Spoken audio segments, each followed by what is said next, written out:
Ladies and gentlemen, it's time for another thought-provoking panel discussion on a topic that's all too relatable in today's digital age. Are you ready? Doom scrolling. Are you guilty? You might be without even realizing it.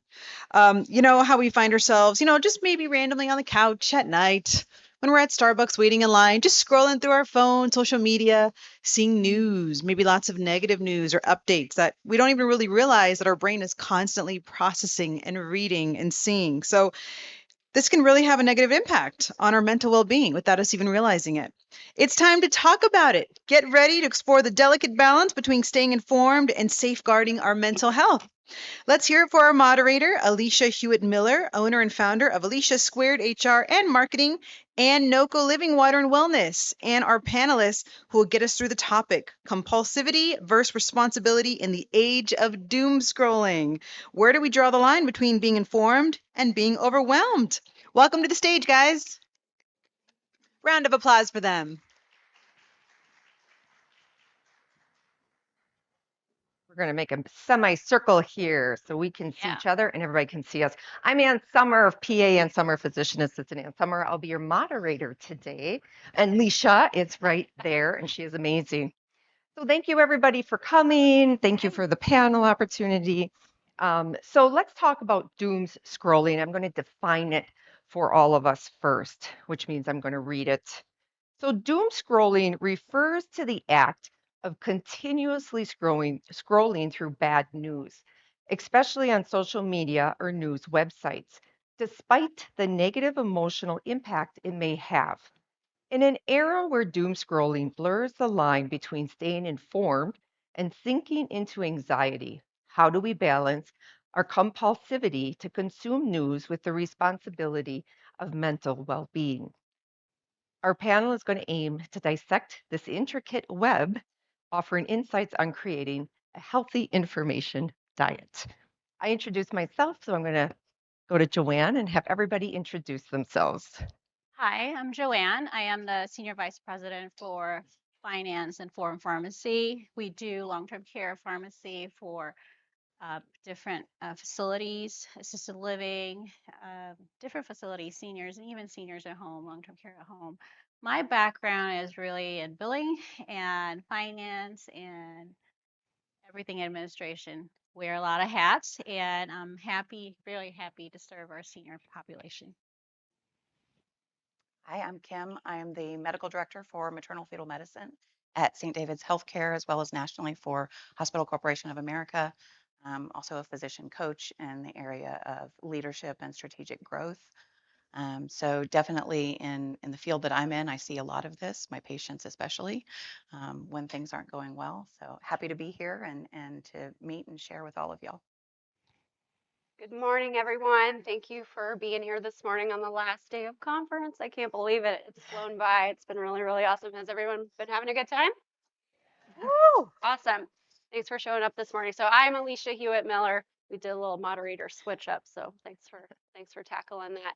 I'm a serial entrepreneur, so I actually own Alicia Squared HR and Marketing Consulting, but I also own NOCO Living Water and Wellness. You may have seen us exhibiting out here in the hall. So yeah, in my marketing and HR business, my whole goal is to help small business owners and entrepreneurs create a magnetizing culture so that they can attract and retain top talent and top clients. So the marketing piece comes from me helping people plan and host their own events, team building, community events, that sort of thing.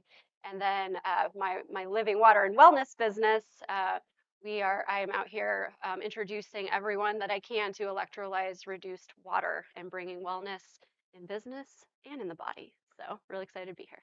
Absolutely. Well, Joanne, let's start with you. Let's just get this party started, people. So, Joanne, what's your input about compulsive versus responsible in the age of doom scrolling? So we just defined doom scrolling, right? Doom scrolling is the act of continuously scrolling, and we're all, a little guilty of that. Let's talk about compulsivity. So compulsivity is your uncontrollable urge to keep scrolling and scrolling and scrolling, to get more information, to get to know, get to harvest information in the social media or on your tablets, anything that's mobile, on your laptops. It's when you say, when do I need to know, I need to know, I need to know. That's the compulsive nature of that. Now, because of that, there comes the responsibility towards doom scrolling. Now that we are all aware of doom scrolling, that has a negative effect on you, it can lead to mental illness, it can lead to anxiety, depression, isolation, especially. There comes the responsibility of managing that, knowing that you have to be self-aware and you have to manage and limit yourself, set boundaries on how much you consume information, how much you draw yourself into that negative space, and set limits. Mhm. Yeah.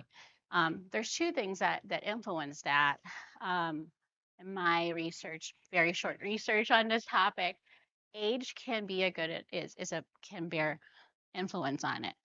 So generations before us, before the age of iPhones or TikTok and all of this vast information instantly that we have, before that, we only saw news at 10 o'clock, 10 p.m. or 6 p.m. news, or we wait for the newspaper in the morning, right? So it can be shut off. So these days, especially with the younger generation, they grew up in digital information, digital age. News is all over. Negative news is all over. So age and your maturity level, your experience plays a big factor in your susceptibility to this. Mhm. And you're specifically referring to doom scrolling on the phone. Scrolling on the phone or on Okay, your so tablets like this, or just on your laptops, yeah, on YouTube. yeah, Yeah, yeah. yeah, yeah, So good. yeah. Kim, how do you relate doom scrolling in today's world? So for me, I think there are two segments. So one is just, the general news and scrolling through all of that. And we have to remember that the news isn't really out there to inform us and give us the true story. They're out there to capture a headline and to keep you coming back. And so I think being mindful of that is a really important piece of it. Some people are more resilient than others. I have actually stopped watching any of the news except for maybe once every 2 weeks, just to kind of stay out of it. And you know what? It's the same thing. It's 2 weeks later, I'm hearing about the same thing, just a different perspective. So I didn't miss anything. On the other side of that is where my patients come in. So, as a maternal fetal medicine specialist, there are times where I diagnose an abnormality on a baby on ultrasound. So, the first thing I know those parents are going to do is they're going to go home and they're going to Google. And there is, WebMD. and Yikes. I mean, really, I'm happy if they go to WebMD. Better than social media at this Yes, point? yes, Oh, much better, much better. But knowing, I mean, there's nothing more scary than knowing that something's going to be wrong with your child. So the first thing is I anticipate that. So I say, okay, I know you're going to go home and Google, and here are the sites that I want you to go to. These are the, children's hospital sites that are going to walk you through what a parent would see and what you can expect and that sort of thing. I know they're not only going to go to those sites, but at least I can kind of direct that conversation. The other piece of it is to really make sure that they avoid blogs. And again, they're not going to fully avoid them, but if I can at least give them some information ahead of time to say, look, if you read a blog, that patient may not actually have had the same thing that I'm diagnosing you with, but those may be the buzzwords that they took with them and decided to publish. And so, one of the most important things humans need to keep going forward is hope. And so if we can give them direction on, okay, remember that the general news that you're seeing, it's not as it's all portrayed. And then when it comes to things with my patients, everything isn't doomsday. There are a lot of really good outcomes. So I think just really kind of directing people and having that conversation. Mhm. Can you just give us specific websites for those people that are pregnant that have had some words saying, well, your baby may not be normal? Mhm. Where would they specifically go? Sure. So I usually say, so Children's Hospital of Philadelphia has a lot of great ones because they do a lot of pictorials as well, which I think really helps people that aren't medically, inclined. Texas Children's has some really good ones. It Wonderful. also depends on whether what you're talking about. Are you talking about heart or something else? Like somebody's baby has a diaphragmatic hernia, then Johns Hopkins in Florida actually has a program. And they can get led there from the right website. Correct. So the information is Is really where do you accurate. start and then where do you go? Yeah, thank you. All right, Miss Alicia. Where do we draw the line of being an entrepreneur and how to mental check? Yes. So it's no secret that entrepreneurs have a lot on their plates. It's really, really hard to be an entrepreneur. You didn't know that. Surprise. It's really, really hard to be an entrepreneur. So we wear a lot of hats, and specifically when we're thinking about the evolution of an entrepreneur, too, right? We're typically starting off just by ourselves in most cases, not every case, but a lot of cases, we're starting off by ourselves. So we're literally in charge of every part of our business, not just the part we're good at, but all the other things. And so a factor of that is certainly social media. Us entrepreneurs, we know that it's important for us to have a presence on social media, most case scenarios, right? To have a presence there, whether we're actually trying to obtain leads and convert sales on social media, or just to be there to have a presence and awareness and stay top of mind. That's really what social media is a great tool for, to stay top of mind for people. So that can get really overwhelming too, when you come from being, jumping from just your personal social media to your business social media, and then you've just got this constant flow and can get really caught up in it. You can get really caught up in it. I mean, guilty as charged as an entrepreneur. Sometimes we kind of think it's an outlet when we're feeling overwhelmed to get on there and start scrolling, and then we end up, in the doom cycle. So I think as entrepreneurs, one, like our phones are kind of built, and our devices now kind of have built-in checks. Like, here's your screen time report. Yep. How much of that is social media? How much of that are you caught scrolling? So utilizing some of the built-in tools to check yourself. Um, Another thing too, part of what I do in my consulting business is teaching entrepreneurs how to outsource. So don't do your own social media. A lot of it is, I've got to be on social media so that I can respond to every comment and I can like, and then I've got to engage with the people that are engaging with me. So outsource that. Outsource that. There are a million, there's probably some really great talented ones here in the marketing conference, Yes. social media managers and administrators that can take that off your plate, still keep your business going, but you're not getting caught in the weeds, because I think it's easy for us to get mentally drained in that regard. And so, just lastly, another thing is just the self-care piece and that mental check that was part of the question. So what are you doing to check that? So the screen time check. How do you feel after you sit on social media? Are you feeling good? Or are you feeling overwhelmed and anxious? So thinking about not only how much time you're spending on there, but what outlets are you looking at? Who are you following? Are you filtering what content you're taking in? Also, what content are you putting out? Right. What content are you putting out? Are you contributing to this problem? Yeah. Right. Are you putting out something valuable? So No, it's such good points. Good, Yeah. good points. I think that my opinion, from what you've said, just to bounce off of that, is we live in a world of negative news, whether it's on the TV, wherever it is.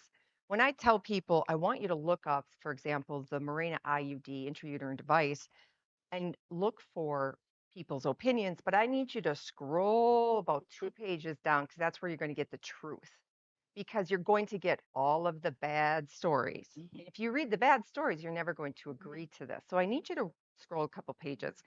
The part about social media, I think that you were getting to in that point of entrepreneurs and this point of doom scrolling responsibility is, what is the truth out there? yeah. And we have anxiety and mental disease, and it's so easy for somebody to look at somebody's profile that looks perfect and self compare. The responsibility, I believe, is understand you can be anybody you want to be on social media. It might not be the truth. And so that comparison, which is, we live in a world of comparison already, is it a compulsive comparison? You're trying to be somebody that you're comparing yourself to, or understand it might just be a story, might just be a movie that they're Yeah. putting out for you. Yeah. Yeah. Yeah. Yeah. Yeah. So let's move on with Ms. Joanne. What's your opinion on the topic and definition, and how do you relate to the issue? So doom scrolling for me is more of I would refer to it like, going back to that age thing, like before you're able to shut off the TV. I mean, right now too, but there is that you need to be your own filter. You need to be your own accountable, externally accountable for what you're consuming. Shut it off, turn it off, Put the phone down. It's time to go to bed. Put the phone down. You have other things to do. Relate to the people around you instead of social media. No, that's easy to say, right? Yeah. So what tactics do you use? Do you set a timer? Do you, Yes. right? So Because how many hours go by and then you're like, yeah, whoa. yeah. So what's a tactic?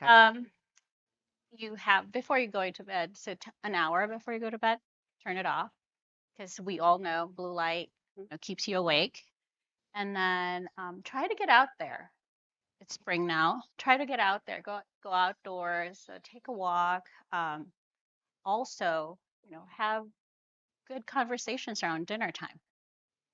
Do not scroll. Keep scrolling. And if you catch yourself, have that self-awareness. If you catch yourself scrolling continuously and trying, because it's human fascination. It's really human fascination. Anyone here, you're driving on the road and there's this accident. We all slow down. Human fascination. Why? We want to know. We want to know how many vehicles was there. Was there an accident? Was it just a tire that blew off? Did anybody get hurt? So that human fascination, you got to set a limit, set a boundary to that. Very good. Thank you. All right, Ms. Kim, how do you feel a line can be drawn and define informed versus overwhelmed? Yeah, so I think that this, you know, comes from all the things we've already been saying. So for one, you have to draw some of your own lines. Many of you here are entrepreneurs. So I participated in a mastermind recently about, improving your efficacy or that sort of thing. One of the things we did was a time study. I would highly recommend that everybody Google a time study, use whatever, format you want to do, but it's pretty fascinating what you'll see you spend your time on. And you can do it in 15-minute blocks. And yes, it's intensive to do it, but if you do it for 2 days, you would be so surprised. One of the doctors in there literally found that he was spending 10 hours a week on Reddit. On Reddit. On Reddit, just reading through. Trying to find out what's out Yeah, there. and so I think the first thing is going to be awareness. You may think that you don't spend a lot of time doing it, and then when you actually look at it, you do. You spend a lot more. So I think that's one thing, and then I think we need to continue talking about it. With family and reminding. My youngest son, unfortunately, the first year of high school was remote for him because of COVID, and that was incredibly isolating. And so he spent all of his time online and he's on Discord and all these different things. And, those really had an impact on mental health. And so making sure that we have those conversations, especially with the younger generation that's used to being bombarded with all of They this. don't know the difference. They don't. This is the world that they've grown up in. So we definitely have to keep talking about it. Yeah, good.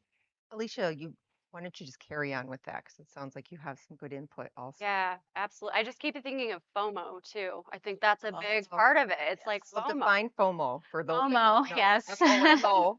Fear of missing out. Yes. So it's that what you touched on already, the human curiosity piece. It's the part of like, well, if I don't know what's going on, I'm not included, Right. right? And if I'm not included, maybe I'm missing an opportunity or maybe this or that. So yeah, I think a lot of it is the FOMO. It's a self-preservation tactic too, especially if we're talking about doom scrolling.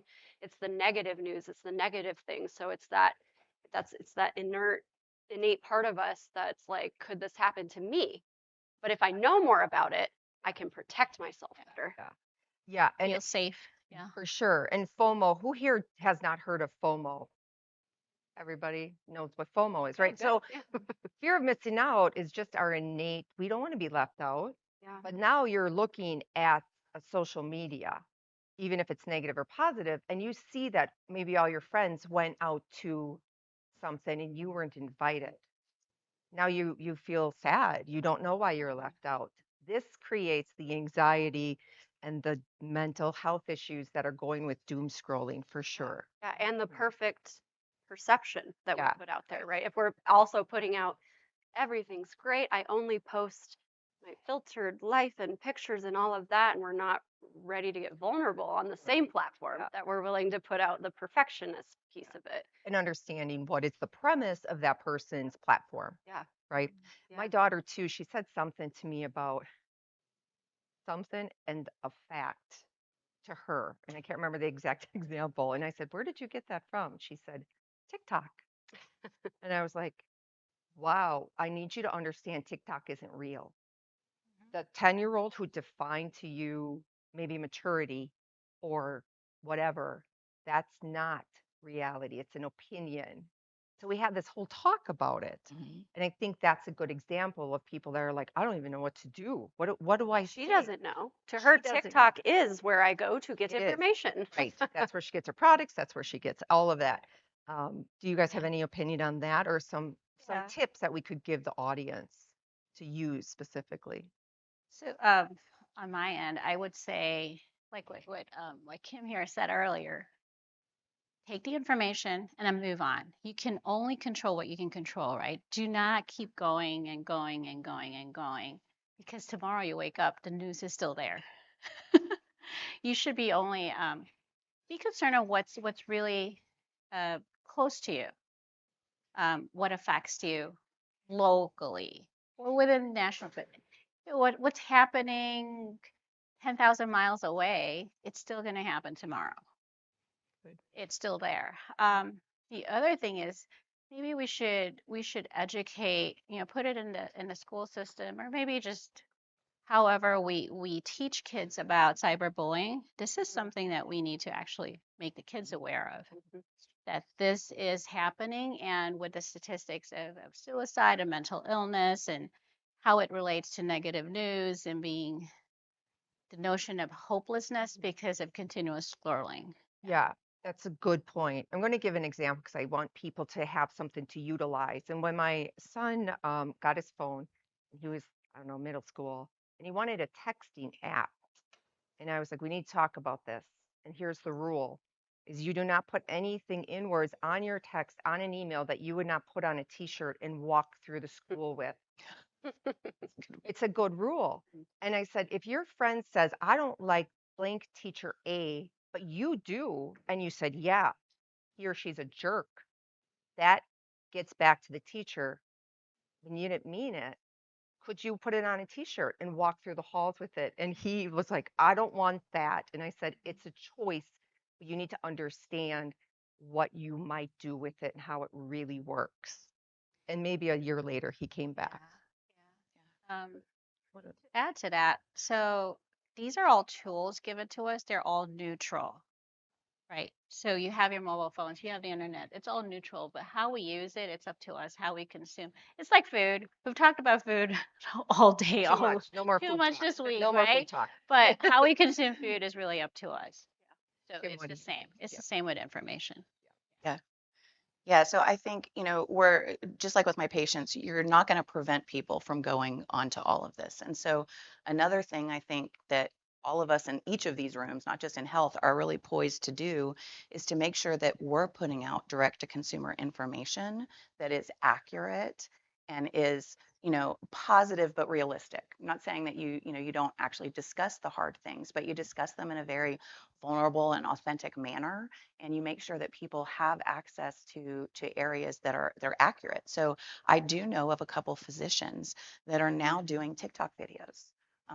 And because they know that that's where their patients are going to be. So, therapists that are doing TikTok videos. And so we've got to kind of change with the times as well and make sure that we're putting out content that is helpful, and that takes away from this doom scrolling negativity that swirls around all of us. Yeah, we have a responsibility to be transparent. So I think agree that's with key. that Transparency. 100%. Yeah. And it's really, so I'm going to just kind of say, like, what about the people that are out there that are addicted to it right now? The people that are doom scrolling and what is there anything we could say to them to say, I want you to set an alarm? Because it's easy. I mean, when I need to zone out, thank you. I like watching like baby monkeys. I mean, it's crazy, but I love that But little that's at least sweet cute monkey. and sweet. But 30 minutes, 40 minutes, 50 minutes. So I find myself doing the same thing. So it's easy for me to say, you should do this, but I need to do it too. I need to set an alarm and a boundary. I think something to consider is taking note of if is there a certain type of thing that you tend to hone in on, like Be aware. are you constantly looking at like true crime or things like that? Is there a way that you could integrate that and be proactive and get involved with something that relates to that? Sure. And you're able to give back and get involved with maybe a nonprofit that's related to, like, if, I look at a lot of addiction stuff because it's something personal, near and dear to me, but that can take you down a really dark, scary, sad hole. And so, what I decided to do instead is I started a nonprofit and I'm going to be helping people, families and loved ones of addicts, and going a different route. So I think getting involved instead of just consuming, like what can you do to get involved to I love tackle it. that. Yeah. We're less than 5 minutes, and I want to give the audience a chance to Yeah. ask questions. Does anybody have any questions? Well, this is good. We gave such great information. Nobody has any questions. So, any last comments, please continue on until we're done. I would just like to just share a little bit really quick of my personal story. So I'm a COVID-born entrepreneur, and not in the sense that like in the midst of COVID, I decided to become an entrepreneur. I left a 15-year corporate career in February of 2020, not knowing what was around the corner. And so I was just thinking about this today. I mean, it's 4 years to the month right now, that March of 2020, where everything, we know what happened there. So me being a brand new entrepreneur, my husband was active duty. He was, yanked to go do that. So Doom was a very common thing for me for a while. And so I easily could have, jumped back to my old job. They would have taken me. I knew I had a higher calling than that. But I also can tell you it's been a really hard 4 years. Mentally, when you first jump out and then my husband's gone and we don't know what's happening. And actually, we didn't touch on this, but doom scrolling, that term actually originated from COVID. Yes. This was actually born out of COVID. It actually got added on 2022 to the dictionary. The dictionary, yeah, but it originated from COVID. So, I've had to live this. I really have. The anxiety, the fear. This is all fear-based. Doom scrolling is fear-based. So yeah, I just wanted to touch on that it's been very, very real for me. So very real tactics and checking my anxiety, doing the self-care, doing mindfulness, getting outside, whatever makes you feel better, but not getting stuck in those negative cycles. Kim, can you comment on medicine? Because you and I are both medical practitioners, and it's stressful and it's not different than anything else. But how do you think doom scrolling has been helpful? Is Ooh. there any element that's been helpful? So, I guess I would say when COVID came about, nobody could go out and do things. You had so little interaction with other people, and so that increased the consumption of media on your phone or TV or that kind of thing. But there was an opportunity to get information out there for what people could do to help themselves be a little more safe. And I think it's the hardest part though was just sifting through everything. What's real, what's not. But I do think that there was an opportunity there, and again, like those docs that are putting things out on TikTok, there is a way for us to make it positive. I do. I loved your comment about boycotting the news. I am an advocate because it's very depressing, and it's hard to find the positive when you're opening the news, you're opening your phone, you're opening something. It seems like we are just hit left and right and top and bottom with everything that's bad. And to find something good and to like throw something good out there and then have somebody kind of believe it or hook onto it without um, finding that negative spin because we're negative, we have a negative spin world. It'd be nice to like reverse that and say, all right, you you can't attack me unless you talk to me. You can't make it a negative unless you're going to add a positive.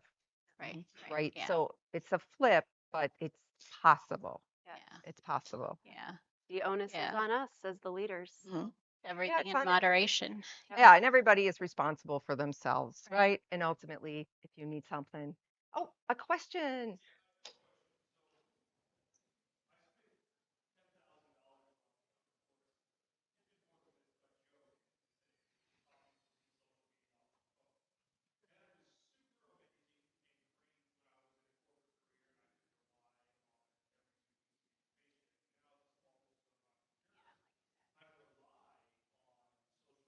Yes.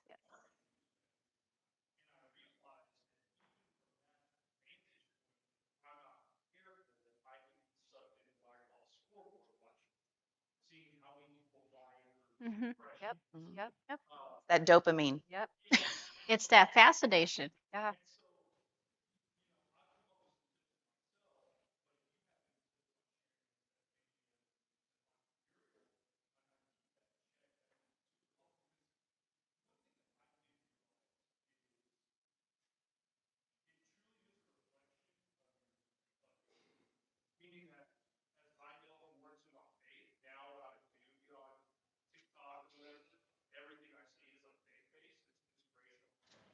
Yeah.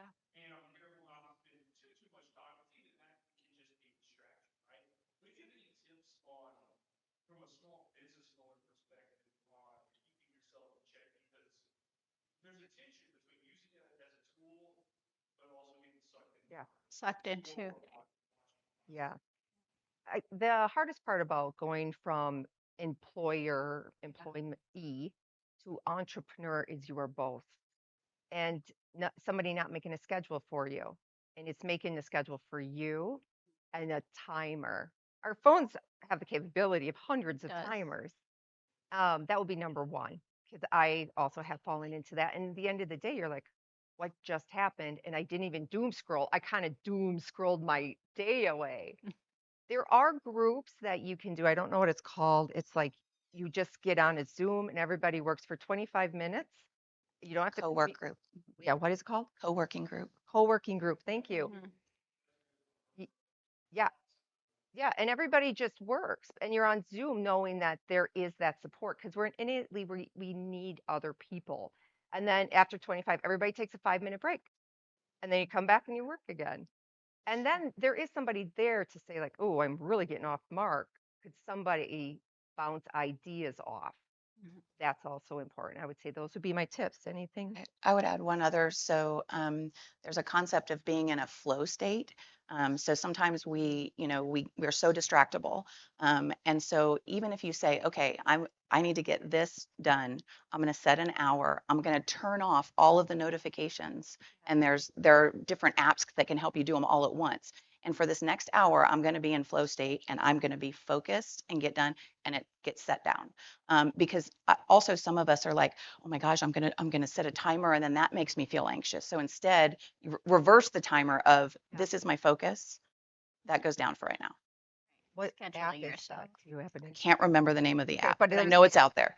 Could you share your tips, sir, that you have that you learned? Oh, okay.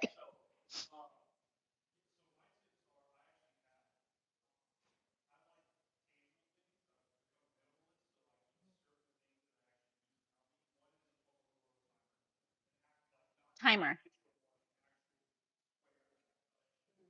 Yeah.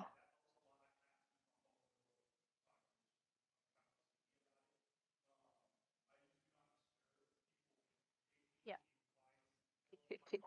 Yep. Yeah.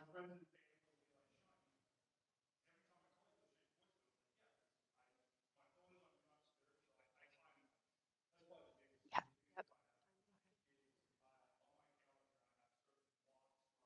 I do that. Yeah.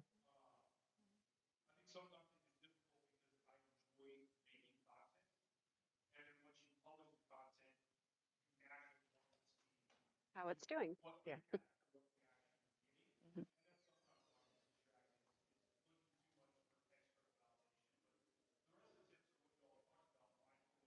Looking for the email. Done? Are we? I'm not sure what our time is. I think we're I've been looking. Yeah. I can't see. Are we done? Yeah, we are. Okay. Yeah. Okay. That's really All right. good. Yeah. Thank you so much, Thank you everybody. so much. Yeah.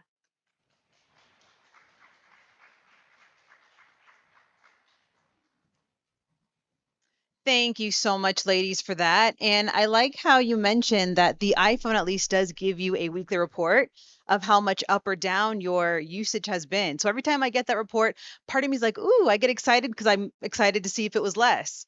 But sometimes if I know I've had a week where I've been on the phone for an extra long time, I think, nah, I'm not going to look at it this week. I'll look at it next week. So thank you, ladies, for bringing that accountability and that awareness for all of us.